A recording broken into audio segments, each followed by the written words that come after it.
Good morning, student.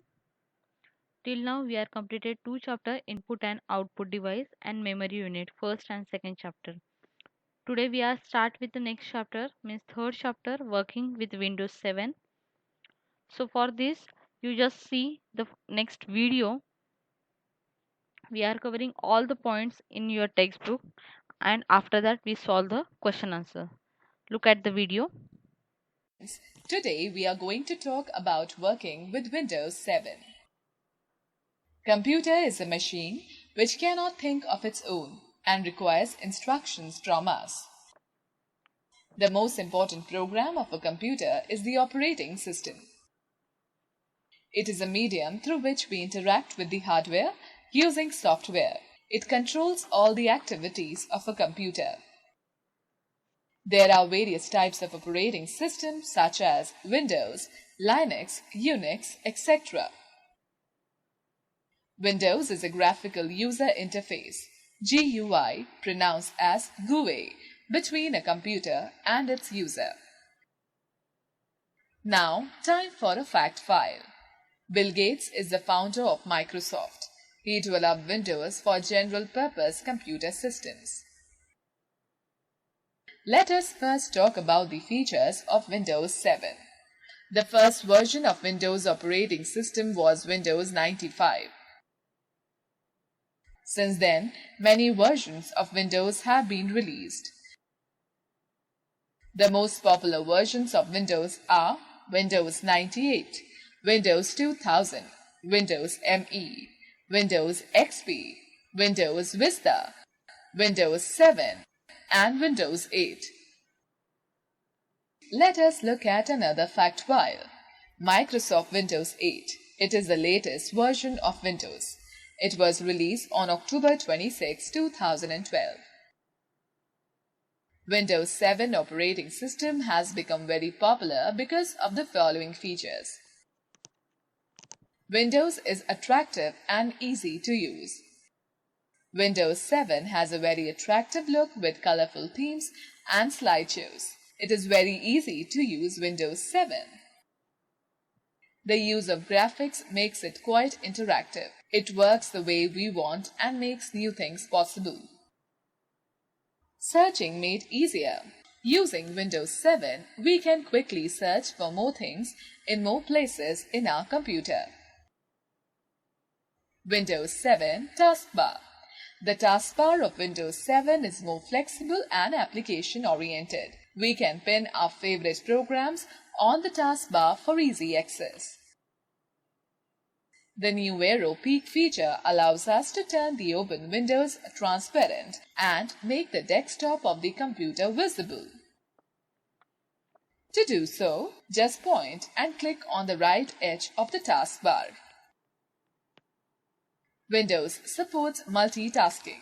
Windows 7 can perform more than one task at a time. For example, we can type letters in MS Word while enjoying music using Windows Media Player. Jump List. This is a new feature which takes us straight to the document, pictures and songs or websites you recently visited.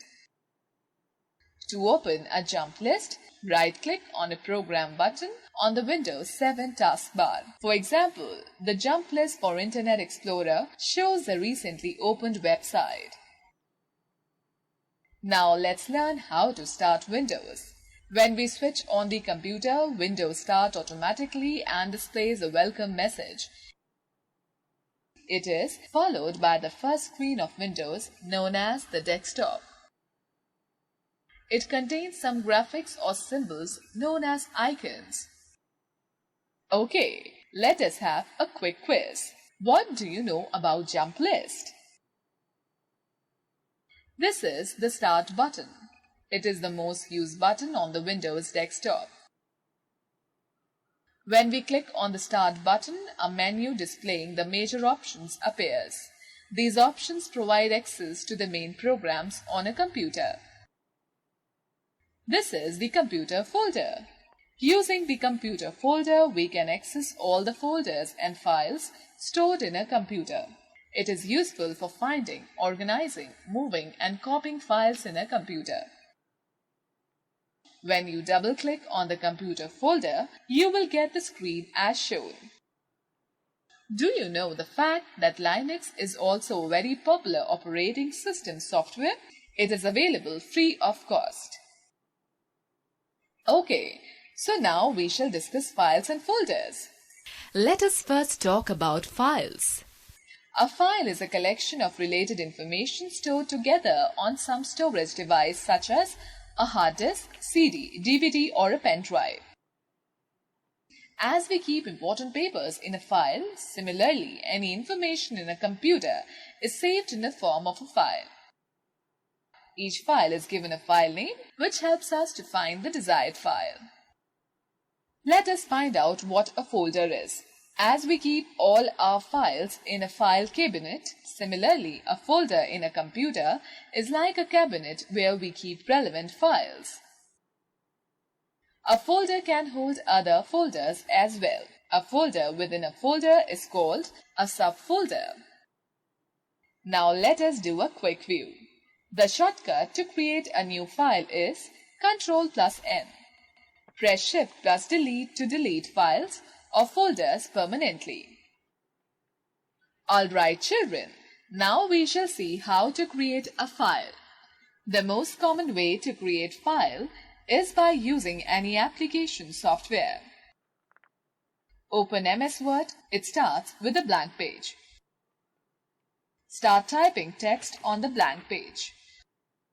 After completing your work, save your file using Office button, then Save option and type a file name in the Save As dialog box.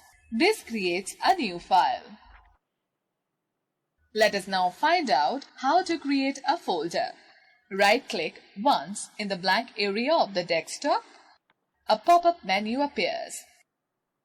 Select the new option. A list of sub-options appears. Click on the folder option. A new folder will be created and displayed on the desktop. Type a name for the folder at the cursor position and press the Enter key. A new folder is created. Let me show you how to open a file or a folder.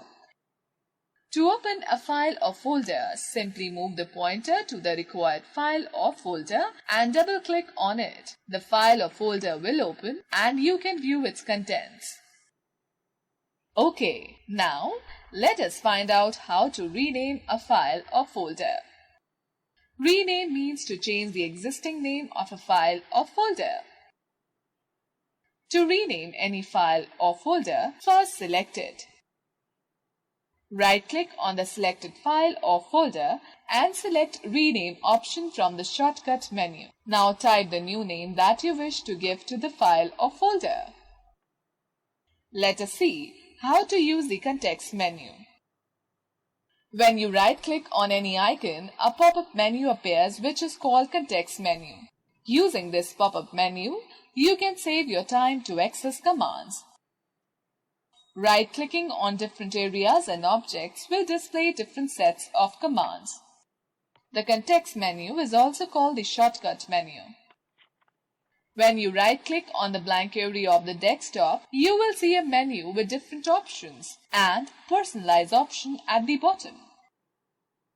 Using the Personalize option, you can change the background, settings of the desktop, screensaver, appearance of icons, menus, message box, font, color, etc. and can also give various visual effects to them.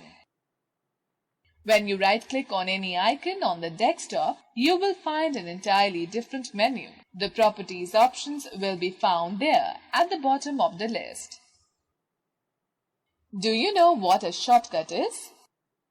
A shortcut is an icon that provides an easy and quick way to open any application or software that we use frequently. The lower left corner of the shortcut icon has a small jump arrow. Double-clicking on the shortcut icon will open the file or program it represents. Let us now find out how to create a shortcut icon for Microsoft Word. Click on the Start button and select All Programs. Place the cursor on Microsoft Office Word 2007 from the Microsoft Office folder. Right-click on the Microsoft Office Word 2007 program. A pop-up menu appears. Select Send to option. You will find another cascading menu. Now click on Desktop, Create Shortcut option. A shortcut of Microsoft Word appears on the desktop with a jump arrow in the lower left corner. Double-click on the shortcut icon to open the application directly. Let us quickly glance through the key points discussed in this chapter. An operating system controls the overall activity of a computer. Windows 7 is an easy-to-use and multitasking operating system. The desktop is the opening screen in Windows. Small graphics displays on the desktop are called icons. Using Computer folder, we can go through all the folders and documents stored in a computer. The shortcut icon has a small jump arrow at the lower left corner of it. Okay, student, hope you understand the chapter. If you don't understand or if you have any query, repeat this video, see this video again and again. And if you have any query, write in comment box. After that, complete all the question answers in your notebook and textbook both. If you have any doubt, please tell me. Thank you.